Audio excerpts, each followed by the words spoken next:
नमस्कार दोस्तों, स्वागत है आपका हिंदी नॉलेज शो में। तो दोस्तों, आप में से बहुत सारे लोग अमेरिका को पसंद करते होंगे, लेकिन बहुत सारे ऐसे भी होंगे जो अमेरिका को बिल्कुल पसंद नहीं करते। लेकिन एक बात पर हम सभी लोग सहमत होंगे कि जब से अरब वर्ल्ड के देश अस्तित्व में आए हैं, तभी से अमेरिका का एक छत्र राज इन पर रहा है। क्योंकि अगर आप देखें तो अब से 60-70 साल पहले तक तो अरब देश हुआ भी नहीं करते थे। ज्यादातर अरब देश सिर्फ रेत के टीले थे, जहां पर कुछ यहाँ पर खाना बदोश लोग रहा करते थे। धीरे धीरे ये देश बने और तभी से अमेरिका की डोमिनेंस इन पर कायम हो गई थी। यहाँ तक कि सोवियत यूनियन भी अरब देशों पर अमेरिकी डोमिनेंस को हिला तक नहीं पाया था। क्योंकि अगर आप खुद देखें तो जब चाहा अमेरिका ने किसी भी अरब देश पर चढ़ाई कर दी, किसी भी देश को इन्वेड कर लिया, किसी भी देश पर बमबारी कर दी, किसी भी देश को बर्बाद कर दिया, कोई उसे पूछने वाला या रोकने वाला नहीं था। लेकिन अब अरब वर्ल्ड में फैला ये अमेरिकी साम्राज्य का सूर्यास्त होने के करीब लग रहा है। ऐसा मैं नहीं कह रहा हूं, जो घटनाएं घटी हैं वो खुद इस बात की गवाही दे रही हैं। दरअसल पिछले एक हफ्ते में अरब देशों के बीच में दो ऐसी घटनाएं घटी हैं जिसने अमेरिका तक को हिलाकर रख दिया है। पहली घटना अब से कुछ दिन पहले घटी थी और एक घटना आज ही घटी है। दरअसल पहली घटना कुछ इस प्रकार से घटी कि आप सभी लोग जानते ही हैं कि सऊदी अरब और ईरान के बीच में बहुत ही तगड़ी राइवलरी है। सऊदी अरब जहां पर दुनिया भर के तमाम सुन्नी मुस्लिम देशों का लीडर है, वहीं दूसरी तरफ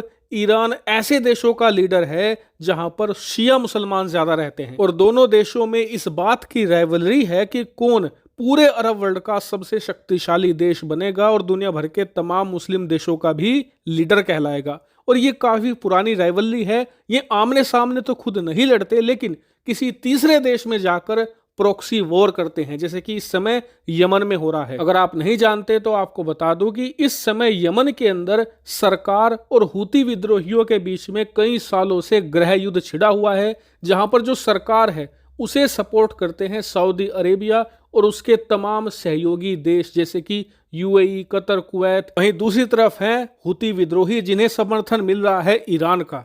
और कुछ इसी तरीके से जंग जारी है।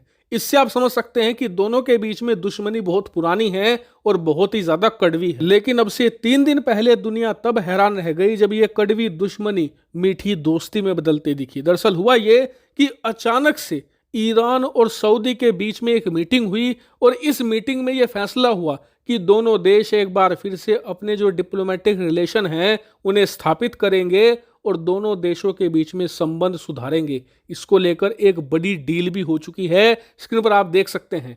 और ये दोस्ती करवाई किसने है?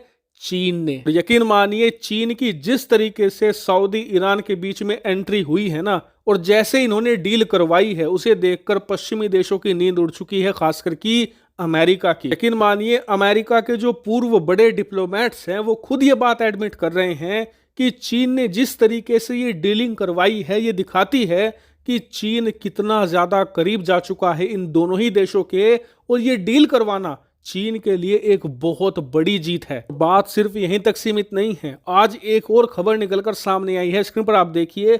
खबर ये आई है कि सऊदी अरेबिया चाहता है कि पश्चिमी देश, खासकर कि अमेरिका, उन्हें न्यूक्लियर टेक्नोलॉजी दे।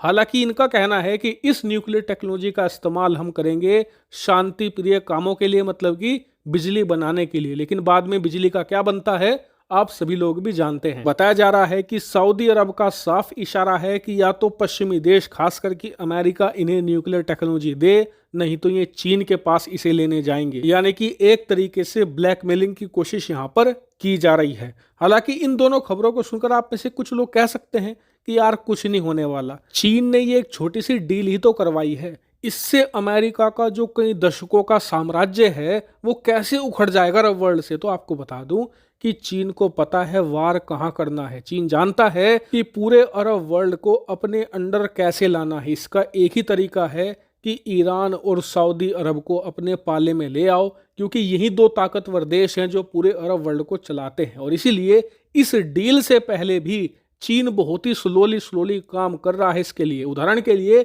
सबसे पहले पिछले साल इन्होंने ईरान के साथ एक डील करी जिसके तहत ये करीबन $350 बिलियन निवेश करेंगे ईरान के अंदर, और एक तरीके से ईरान को भी दूसरे पाकिस्तान में बदल देंगे। और फिर जिस तरीके से पाकिस्तान में इनका इनडायरेक्ट राज चलता है फिर ईरान में चलेगा। दूसरा काम इन्होंने ये किया है कि इसी साल 2023 की शुरुआत में सऊदी अरब के साथ एक बड़ी डील कर ली है। डील ये है कि अब तक सऊदी अरब जो भी तेल बेचता था चीन को, वो सब अमेरिकी डॉलर में बेचा जाता था, लेकिन अब ये चीन की मुद्रा युआन में बेचा जाएगा। यानी कि इस डील से अमेरिका और अमेरिकी डॉलर को चीन और सऊदी अरब ने मिलकर सीधी चुनौती दी है। इससे आप समझ सकते हैं कि चीन धीरे धीरे काम कर रहा है अरब वर्ल्ड को अमेरिका से छीनने में। ताकि आपका सवाल होगा कि क्या अमेरिका इसे रोक सकता है, तो बिल्कुल, अमेरिका इसी काम का पुराना खिलाड़ी है, लेकिन इसके लिए अमेरिका को चाहिए एक एक्टिव प्रेसिडेंट।